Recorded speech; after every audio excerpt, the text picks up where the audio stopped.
Chodesh Tov, on verra la 6e nuit de Hanouka et la date de Rosh Chodesh Tevet. Alors ce Rosh Chodesh, il a une très grande particularité parce que malgré les festivités qu'on organise pendant la fête de Hanouka, ce Rosh Chodesh-là, plus particulièrement, alors on fait une vraie fête dans certaines communautés. On va essayer, Bezat Hashem, d'expliquer un petit peu la raison de cette fête, où on fait cette fête et comment ça se déroule, et bien sûr le message qui est à travers cette fête. Alors, Rosh Chodesh Tevet, on l'appelle aussi Rosh Chodesh Lebnet, le début du mois des filles, ou on appelle ça la fête des filles. C'est qu'on organise une fête pour les filles. On dit Rosh Chodesh Lebnet, c'est pratiquement la même chose que Soudat Yitro. On sait que Soudat Yitro, on fait une fête pour les jeunes garçons. Et Rosh Chodesh Lebnet aussi, on fait la même chose pour les filles. Et bien, mais si on regarde un petit peu dans les sources, on voit qu'il y a pratiquement les mêmes raisons. Dans Soudat Yitro, donc on raconte qu'il y a eu une épidémie qui a touché donc, les petits garçons. Et il y a aussi Matan Torah, le don de la Torah. On dit dans cette fête-là de Rosh Chodesh Lebnet aussi, il y a eu aussi, on dit qu'à Tunis, il y avait, une année, il y avait beaucoup de jeunes filles qui ont été touchées, elles sont mortes. Et il y avait un rave, là-bas il s'appelait Erbelia ou Shapira. C'était un rave ashkénaze qui est venu, il était à Tunis. Et cette année-là, donc il avait regroupé donc toutes les femmes, ils ont fait des tfilotes, et il leur a fait Mishéberach.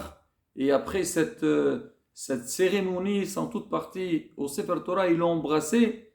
Et Baruch Hashem, on dit que cette année-là, l'épidémie, elle s'est arrêtée. Ils ont arrêté de mourir les jeunes filles. Et depuis, ils ont instauré que ce jour-là, ça sera un jour de fête pour les jeunes filles. Et aussi, pour garder donc, un sens à cet événement-là, alors toutes les bat mitzvot, aujourd'hui en règle générale, on fait toujours la fête pour les garçons, la bar mitzvah, on fait aussi pour les filles. Ça, c'était pas très réputé dans toutes les communautés, mais justement à l'époque, ça a été instauré qu'on prenait toutes les jeunes filles de la ville et qui faisaient 12 ans cette année-là, et on leur faisait une fête à la synagogue. Donc elles venaient que les filles, avec leur maman, il n'y a pas de mélange garçons et filles et tout, et on faisait une fête. Alors ce minhag, il n'était pas seulement à Tunis, il était aussi à Djerba. C'est rapporté, de base, il ne faisait pas ça à Djerba, mais on sait très bien aujourd'hui les minhagim, donc ils se propagent partout dans le monde. Il faisait ça aussi en Algérie et en Grèce, à Salonique. Et ça se comprend en Salonique, pourquoi ? Parce que la fête de Hanouka, donc l'histoire c'était avec les Grecs, et donc ça a marqué énormément donc les Juifs grecs, et pour eux ils sentent que cette fête les concerne énormément, et ils font ce qu'on appelle Rosh Chodesh Lebnet, la fête des filles. Alors maintenant, on a donné la raison, c'est par rapport à l'épidémie qu'il y avait, mais aussi on dit qu'on a vu tout le long de l'histoire, nos femmes et nos filles, elles étaient des héros pour combattre donc l'assimilation et tout ce qu'il a essayé de toucher Hasve Shalom, l'âme juive. On dit déjà dans la fête de Hanouka, la fille de Yohanan Kohen Gadol, elle, à son époque, il y avait une gzera, c'est que toute jeune fille qui va se marier, elle a été, on va dire malheureusement, donc perturbée, on ne va pas dire des termes compliqué par le responsable de la ville, le maire de la ville. Et elle est venue voir ses frères. Elle leur a dit, mais comment vous pouvez laisser une telle chose passer ?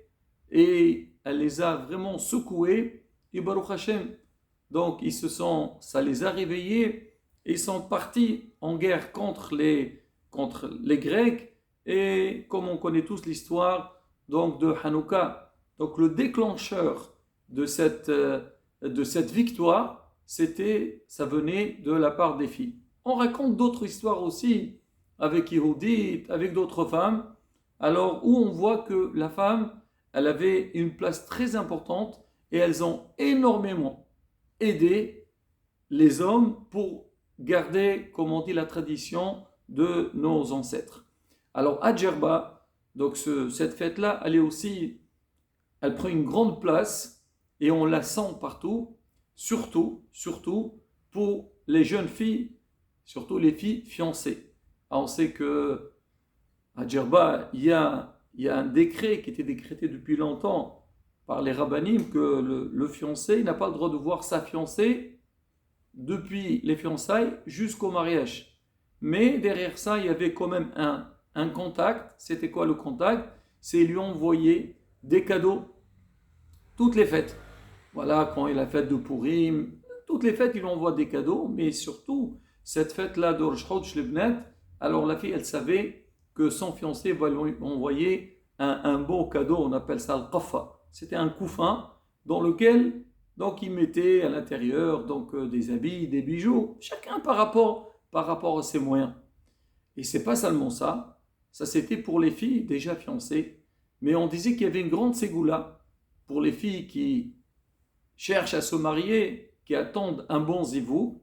Il y avait toutes les filles de la ville, elles se regroupaient toutes ensemble dans une maison, une des filles, et elles préparaient donc des gâteaux. Et elles mangeaient de ça, après chacune elle amène chez elle à la maison, et on disait, donc les vieilles femmes elles disaient que toute fille qui participe à cette cérémonie, Bezat Hashem, dans l'année, elle se fiancera et elle trouvera un bon zivou. Rabotai, il faut essayer. Il n'y a pas de mal derrière ça. Et ici, Bezat Hashem, ça peut apporter quelque chose. Alors maintenant, il y avait aussi autre chose. Pendant cette fête-là, on dit à Yavan, à Salonique, alors on dit qu'il faisait Mishlo Ahmanot. On envoyait donc des mets comme à Purim.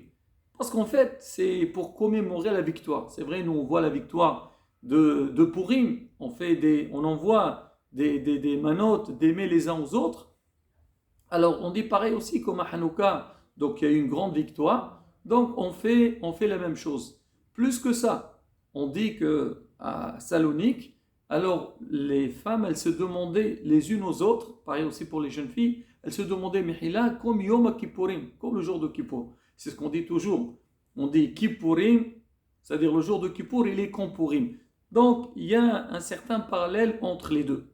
Mais quoi qu'il arrive, Rabotai, on voit que cette journée, c'était une journée dans laquelle on soulève, on rappelle des événements de l'histoire d'Am Israël qui sont liés avec le courage, la force de nos dames et aussi comment Am Israël il a travaillé pour protéger et garder ses traditions pour que B'ezrat Hashem Am Israël reste Hayy v'Qayam. Et Béhémet, c'est un message qui est très important, hein, mais même pour ceux qui le font, il y a beaucoup de gens, ils font cette fête-là. On parle toujours à Sordet Hydro, on fait la pièce montée. Il y a beaucoup qui font aussi des gâteaux. On dit à Tunis, le hatan, le fiancé. Alors, chez lui à la maison, on préparait un gâteau avec du miel et il l'envoie à sa fiancée. Il lui donne des cadeaux, certainement, mais aussi, c'est ce qu'on appelle aujourd'hui un paquet de gâteaux et tout, mais c'était pourquoi miel? Pour dire que Bezat Hashem, leur vie, elle soit douce. Donc, il y en a qui font comme une genre de pièce montée. À Yitro, c'est comme la forme d'une montagne. Et pour à Hanouka, comme une genre de corbeille. J'étais en train de réfléchir, je me suis dit peut-être cette corbeille, ça ressemble un petit peu comme si on va allumer les bougies, on met dedans donc l'huile de Hanouka et on allume. C'est des rappels, des souvenirs.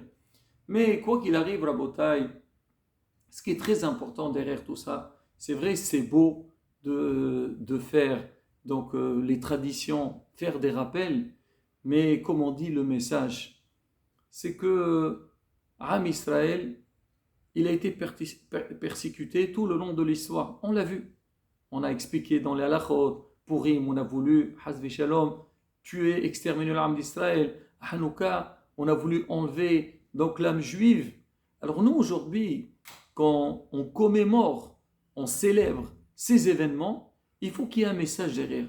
Déjà, le fait qu'on dit voilà, Rosh Chodesh Tevet. Savoir aussi le mot Tevet, c'est lettre Tov Bat. C'est-à-dire pour rappeler un petit peu les filles. C'est une journée qui est très importante aussi. C'est le seul Rosh Chodesh. On fait le Hallel Gamour, le Hallel entier. En général, Rosh Chodesh, on fait pas Hallel Gamour, on fait Hallel, les Kro et Hallel. Là, on fait tout. Mais pour dire que quoi, Rabotai, qu'on a besoin de transmettre un message pendant ces fêtes. Dire à nos filles, nos chères filles, sachez que vous avez une place très importante dans le foyer juif. Et bien, si on regarde les femmes, tout passe par les femmes. Déjà, la pureté familiale, la cacheroute, l'éducation des enfants, tout est entre ses mains. Ça ne veut pas dire que l'homme ne doit pas aider, pas du tout. L'homme aussi, il faut qu'il soit présent, il montre qu'il s'intéresse à ça. Et ça le concerne, et c'est une obligation qu'il doit le faire. Mais derrière ça, on sait que les femmes, elles sont plus présentes dans ça. Et c'est elles qui transmettent ce message. Et là, justement, ces occasions-là, où on est tous regroupés, donc toute la famille, il est important de rappeler, de lire les histoires. On écoute des cours qui parlent de ces événements-là et voir nos mères juives, comment elles étaient présentes, comment elles étaient fortes et comment elles étaient derrière leur mari pour les aider dans Avodat Hashem, Irat Hashem et la transmission donc des traditions juives. Et Bezrat Hashem, nous aussi pareil, on essaye donc de commémorer ces événements, faire très attention. Ça arrive beaucoup de fois qu'on fait des fêtes, mais on voit des mélanges. Ou des fois, d'accord, la table, une belle table, on fait tout ce qui peut embellir la soirée, mais on oublie le principal. Premièrement, au niveau des brachot, la manière comment il y a des mélanges, les hommes avec les femmes et tout. Non, c'est pas du tout. Non, il faut faire ce qu'il faut faire selon l'Allah. Bezat Hashem, il voit comment Am Israël s'intéresse à son passé, il prend des leçons pour faire la même chose dans l'avenir. Bezat Hashem, on aura la Goula Shlema, Mirabem. Je tiens à rappeler que Rosh Chodesh Tevet, à Tunis, ils disent Tevet, le makla ou le qa'ad, fait le beit. C'est-à-dire, il fait froid à l'extérieur, on est à la maison. Donc voilà, on transmet les messages. Mais il y a aussi, le Ben Ish Chai dit que le jour de Rosh Chodesh Tevet, on allume une bougie, l'Ichvod Rabbi Meir Ba'al Nes. Il y a aussi deux ilolot de Rabbi Youssef al-Ma'arabi et Rabbi Moussaoud al-Fassi. Be'ezrat Hashem, on essayera de faire donc des cours sur ces deux événements. Car qu'on verra la Géoula Shlema, Bimirabi Amenu, Amen, Kiarason, Hak Sameach, et Rosh Chodesh Tov Umvorach.